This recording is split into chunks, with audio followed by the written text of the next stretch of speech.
Drone pengintai Rusia merekam suasana saat pasukan Ukraina ketar-ketir menyelamatkan diri.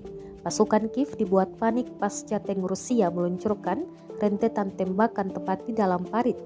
Rekamannya ramai beredar di Telegram pada Kamis 2 Februari 2023. Dalam narasi unggahan, militer Rusia mengklaim disebutkan di bawah tembakan tank, pasukan khusus Ukraina membuat keputusan terpenting dalam hidup mereka. Mereka memutuskan untuk melarikan diri, meninggalkan posisi mereka. Bahkan pasukan Ukraina disebut meninggalkan rekannya yang terluka hingga terbunuh. Saking paniknya bahkan menginjak-injak mereka yang terluka.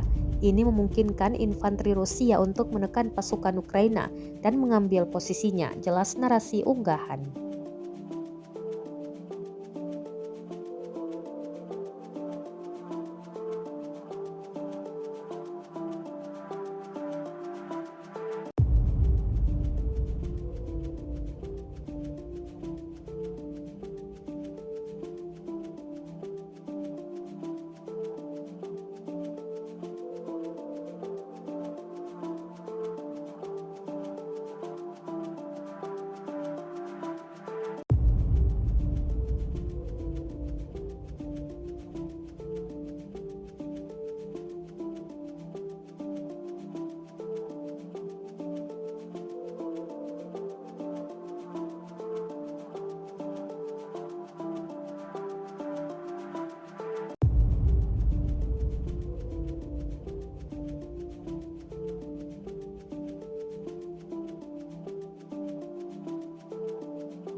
Hampir setahun Rusia melaporkan secara total 381 pesawat Ukraina, 206 helikopter, 3001 kendaraan udara tak berawak, 402 sistem rudal anti pesawat dieliminir sejak awal operasi khusus.